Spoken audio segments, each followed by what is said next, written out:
Hi guys, ഇതാണ് അഖിൽ മാരാർ ചേട്ടൻ. ഈ ചേട്ടൻ ജയിക്കുമോ ഇല്ലേ എന്ന് നിങ്ങൾ കമൻറ്റ് സെക്ഷനിൽ അറിയിക്കുക. ആദ്യം തന്നെ ഞാനൊരു കാര്യം പറയാം. പണ്ട് ബിഗ് ബോസ് കണ്ട സമയത്ത് ഈ പുള്ളിക്കാരൻ്റെ ഒരു ഫാനായിരുന്നു ഞാൻ. പക്ഷേ ഇപ്പം അത് ആലോചിക്കുമ്പോൾ എനിക്ക് തന്നെ എന്നോട് പുച്ഛം തോന്നുന്നു.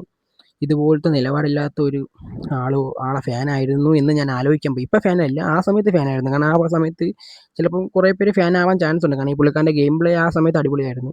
പിന്നെ എന്ത് പറ്റുന്ന ഒരു ഐഡിയയും ഇല്ല. പുള്ളിക്കാരൻ ഓരോ സമയത്ത് കിടന്ന് കാട്ടിക്കൂട്ടുന്ന കോപ്രായങ്ങൾ കാണുമ്പം പുള്ളിക്കാരൻ ആദ്യം പറഞ്ഞു ബിഗ് ബോസിൽ പുള്ളിക്കാരൻ പോവില്ല, അതുപോലത്തെ പുച്ഛമുള്ള ഒരു പരിപാടി വേറെ ഇല്ലെന്ന്. പിന്നെ പറഞ്ഞു BJP പാർട്ടിയിൽ പോവില്ല, അത് വർഗീയതയുള്ള പാർട്ടിയാണെന്ന്. പിന്നെ കുറച്ച് നാൾ കഴിഞ്ഞപ്പോൾ ഇയാൾ വേറൊരു കാര്യം എടുത്തിട്ടു.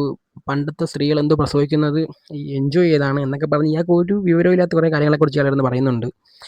ഏതെങ്കിലും ഒരു സ്ത്രീ എൻജോയ് ചെയ്ത് പ്രസവിക്കുന്നത് എവിടെയെങ്കിലും നടക്കുന്ന ഒരു കാര്യമാണ്. ഈ പുള്ളിക്കാരൻ പിന്നെ എന്തിനാണ് ഇങ്ങനെയൊക്കെ പറയുന്നത് അറിയത്തില്ല. അതിൻ്റെ പേരിൽ കുറേ നാൾ എയറിലായിരുന്നു. പിന്നെ അതിന് എതിരെ ഒരു എക്സ്പ്ലനേഷൻ വീഡിയോ ഒന്നും ഞാൻ അങ്ങനെയല്ല ഉദ്ദേശിച്ചതെന്നൊക്കെ പറഞ്ഞ് എന്തൊക്കെയോ വീഡിയോ ചെയ്ത് അതൊന്നും വർക്കായില്ല. ഇപ്പം എന്തായാലും ഇയാൾ ജയിക്കുമോ ഇല്ലെന്നൊന്നും എനിക്കറിയത്തില്ല. ജയിക്കാതിരുന്നാൽ അത്രയും നല്ലത്. കാരണം ഇതുപോലത്തെ നിലവാരമില്ലാത്ത ഒരാൾ ജയിച്ചിട്ട് എന്ത് ചെയ്യാനാണ്? ഇപ്പം ജനങ്ങൾക്ക് ഇടയിൽ ഇയാൾ എങ്ങനെ ഇറങ്ങി പ്രവർത്തിക്കും?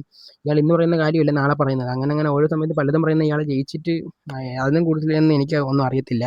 എന്തായാലും നാളെ റിസൾട്ട് കാണാം. എന്തായാലും എൻ്റെ ഒരു അഭിപ്രായത്തിൽ ഇയാൾ ജയിക്കില്ലെന്നാണ്. ഇനിയിപ്പോൾ ജയിക്കുമോ ഇല്ലെന്നൊന്നും അറിയത്തില്ല. അതൊക്കെ ജനങ്ങളുടെ കയ്യിലാണ്. അപ്പോൾ എന്തായാലും നമുക്ക് നാളെ റിസൾട്ട് അറിയാം.